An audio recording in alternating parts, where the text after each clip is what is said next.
Dan, what do you have? Wax. What kind of wax? I Does that think come it's- out of your ear? I think it's, yeah, this is a year's supply of earwax. No, this is beeswax, I think.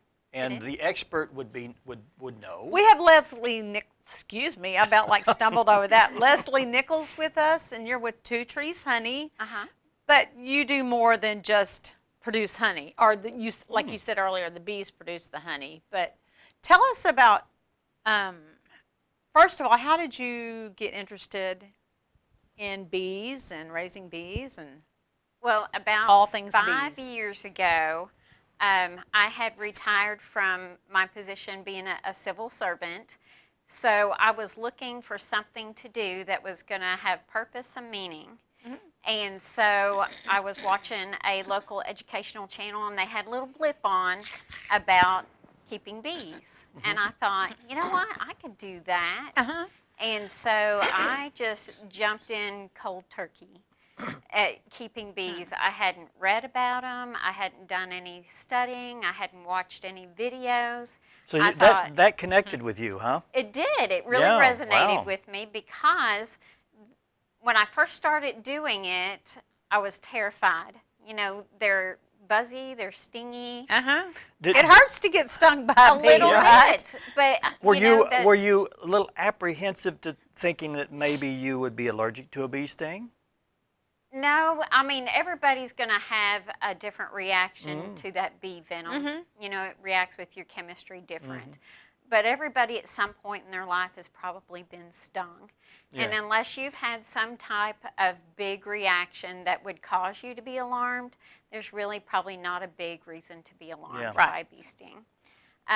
But our pollinators as a whole are on a decline. You know, pesticides, loss of habitat, their food sources are diminishing.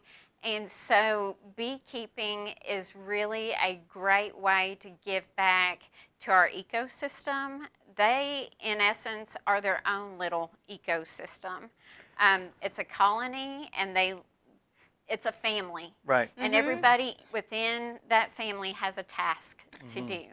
So they collect nectar and pollen. They create wax.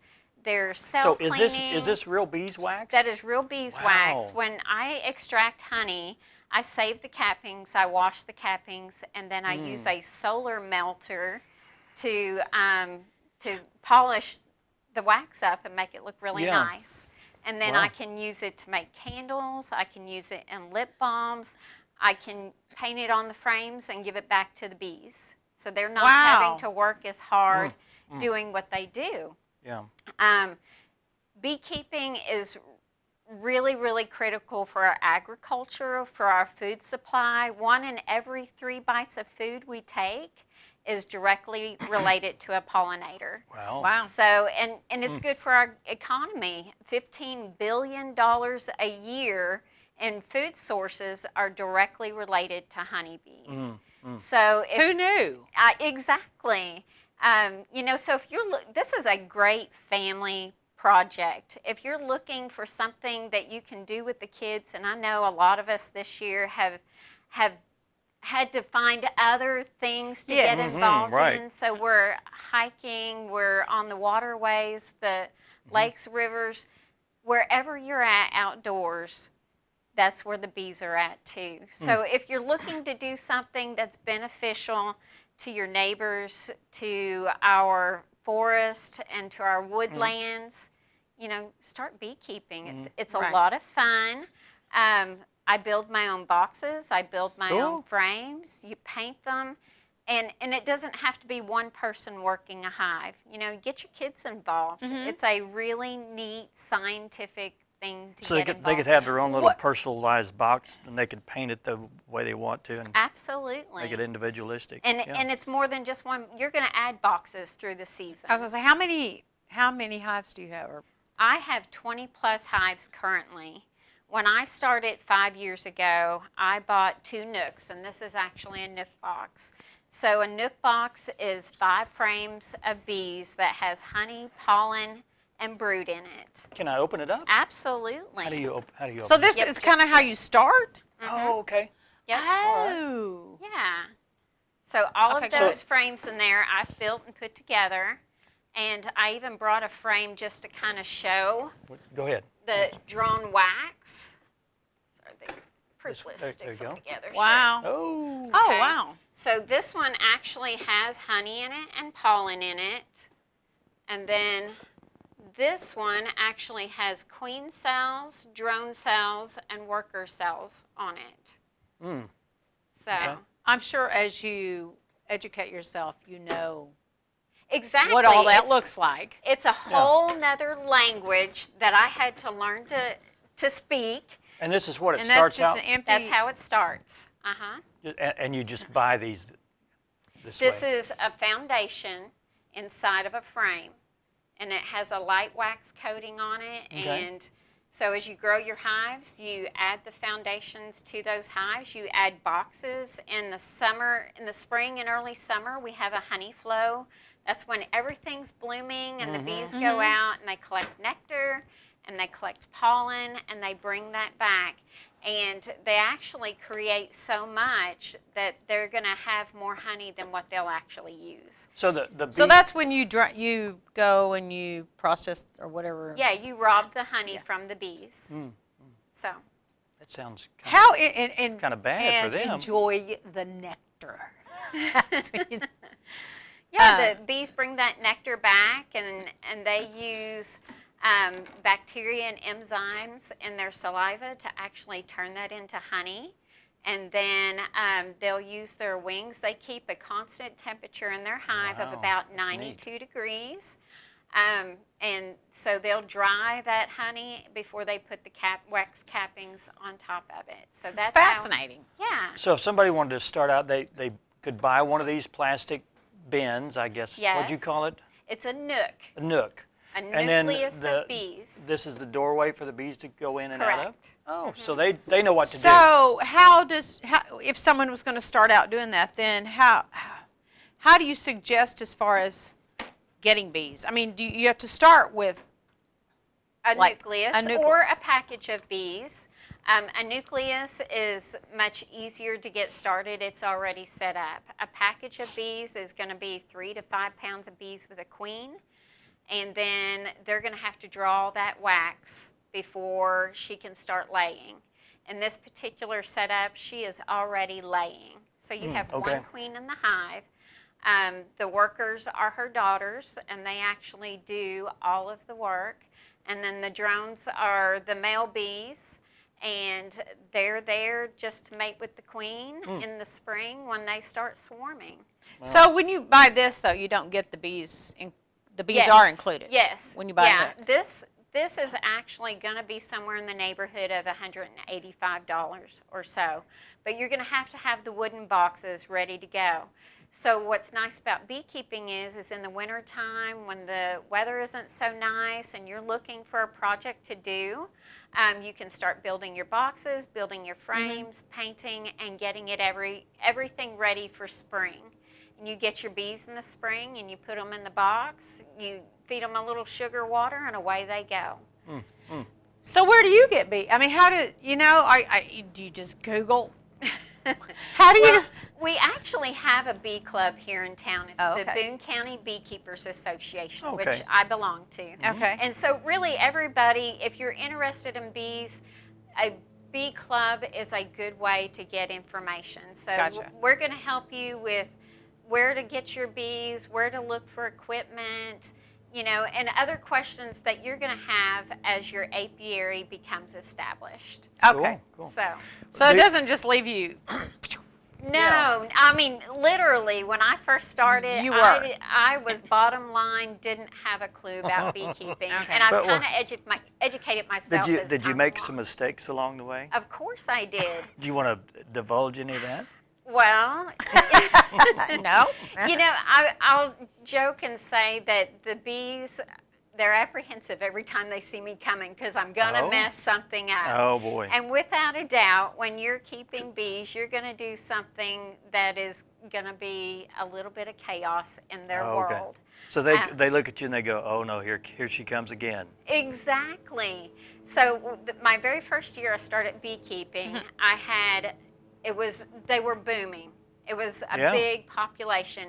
And when they're a big population, you have between 40 and 60,000 bees Phew. in one colony. Ooh.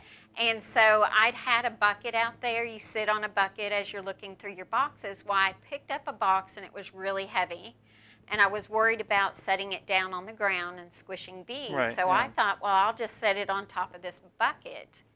When I did that, it pushed all the frames up out of the box. Oh, boy. And I had no. thousands of angry bees everywhere. So it was a disaster for a minute, but Oh, you gosh. learn from your mistakes and you don't do them Yeah. again.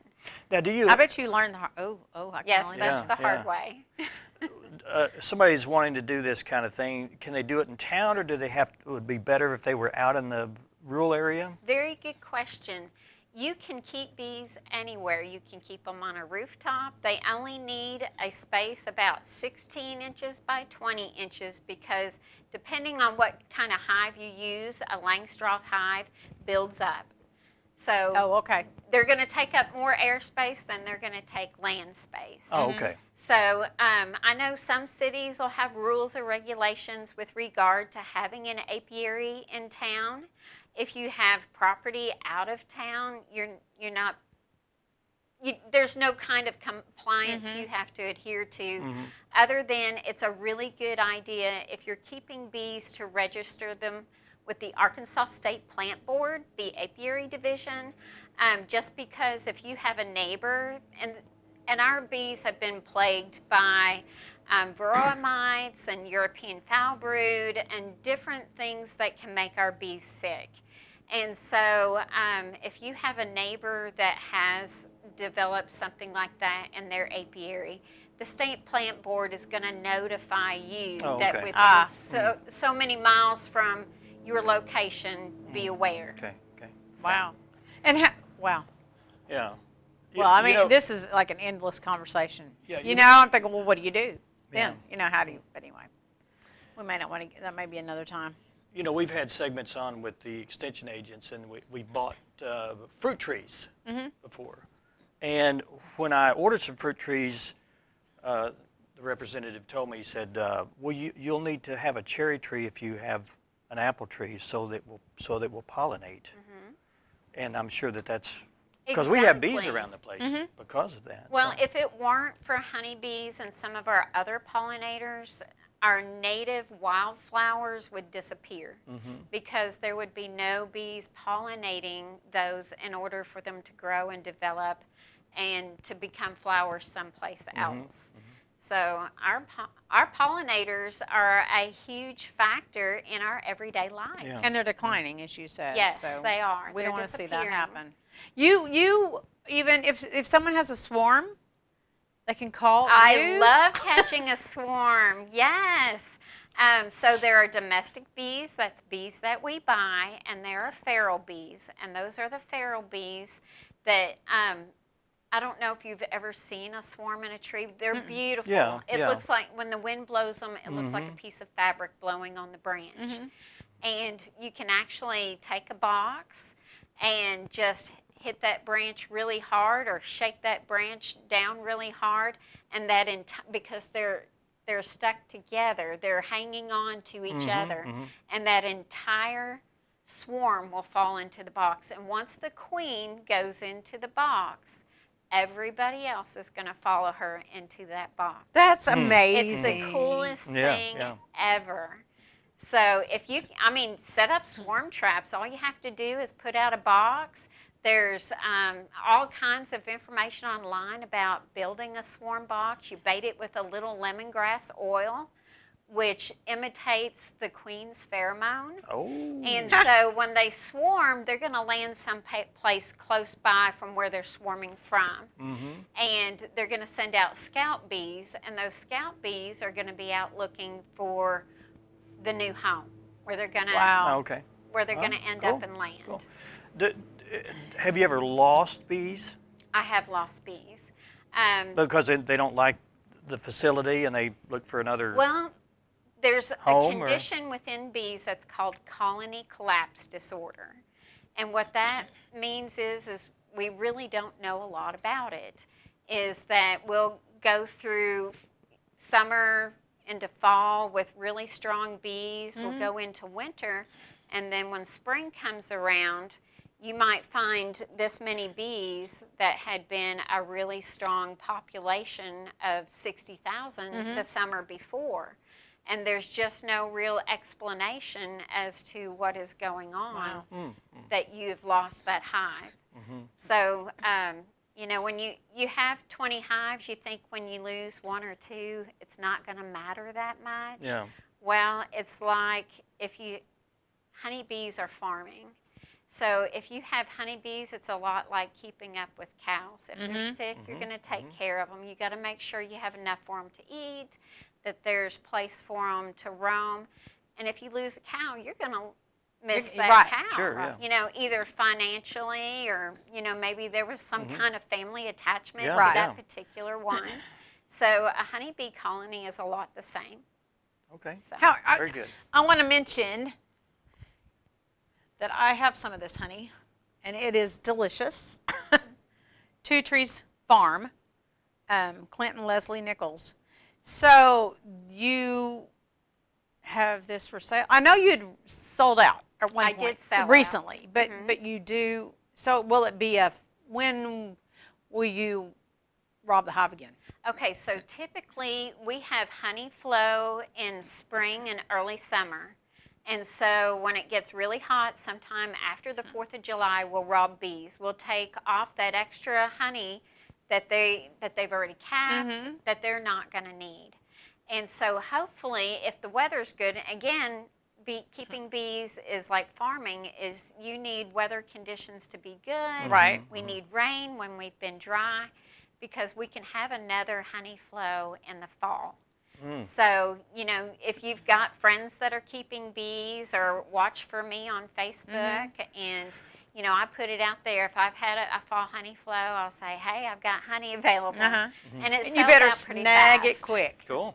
Well, very good. But it's very good honey. And is there a difference in the fall? The taste of the fall honey is.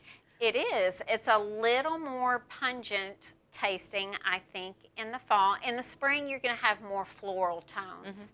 And in the fall, it's going to be richer, more deeper flavors within that honey. And one thing, too, you know, a lot of people will buy honey over the counter someplace, either at Walmart or sometime farm stores will have jars of honey.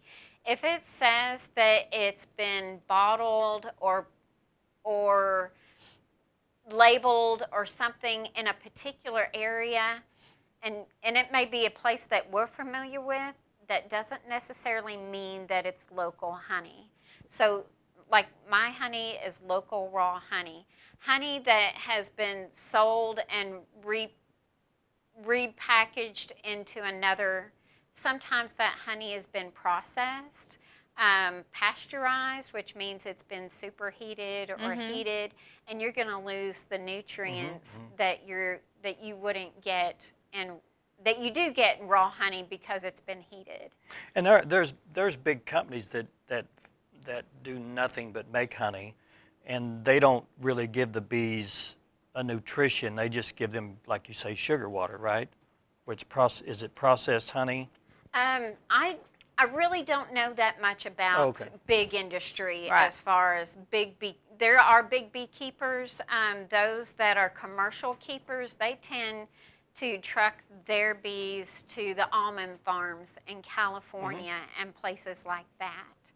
So, you know, if they're bringing back honey that was in California, that's still not going to be local honey to us. It may be local bees, but their honey is not local. So how can your Facebook page talk about? Just throw that out there so people can follow you on Facebook. It's just under my name, which is Leslie Nichols.